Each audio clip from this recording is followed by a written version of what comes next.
এখন তো দিব মধু মধু মধু। হে, মানে খিচুড়ির মধ্যে কেউ মধু দেয়? এই যে দেখবেন মধু মধু দেয় না দিলে তো কদু মিষ্টি দেয় হয়ে যাবে, তাহলে আর তো আর বোম্বাই মরিচের টেস্ট থাকবে এটা না। কি কেউ কইতারেন এটা এ কি জিনিস? এটা মধু শস্যের তেল এটার নাম মধু সরিষা। হ্যাঁ আচ্ছা, এ এটা এটা দিলে কি হয় ওস্তাদ? এইটা দিলে 7 বারে 7 7 স্বাদ বাড়ে না মিষ্টি হয়ে যায়? যেহেতু মধু সরিষার তেল, মধুর মতো মিষ্টি হওয়ার কথা নাকি? হ্যাঁ মধু ওই তেল আর কি তেলের নাম মধু শস্যের তেল আচ্ছা,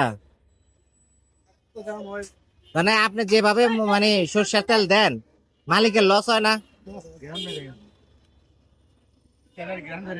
শোনেন লজ যদি না করি হুম। তো লাভ করবে কেমনে না, তাহলে আপনার মতো কর্মচারী তো রাখলে না, লস আমার মালিকের। মতন কর্মচারী যদি আমার ভাত এখানে না থাকে আল্লাহ না রাখে না থাকবো সমস্যা কি আমার কাজ জানা আছে না আমি কি আল্লাহর পরে তো মা বাপ থাকে তা আমার তো মনে করেন মা বাবা নাই হুম। হ্যাঁ এখন আল্লাহ ছাড়া আর কেউ নাই তা এটা চাকরি গেলে করবেন কি? চাকরি গেলে চাকরি পাওয়া যাবো চাকরির টেনশন করি না কেমনে কিনা? চাকরি পাবেন? আর চাকরি আমরা যে তো যাবে এই কাজ ছাড়া কিছু পারেন না। চাকরি যে যাবে হুম। সে চাকরি আল্লাহর রহমতে তো করি না তারপর যদি ভাগ্যে না থাকে তাহলে সেটা আল্লাহর ইচ্ছা এটা তো আমার ইচ্ছা না এটা হলো আর মালিক আশা করি না যে আমি যদি কাজ করে খাই হুম। তাহলে মৃত্যুর আগে আমার ছাড়বে এই আশা আমি করি না আচ্ছা, আমি করি না তারপর যদি মনে করেন মালিকের ভালো না লাগে তো স্বাভাবিক লস যদি হয় আর আমি জানি যে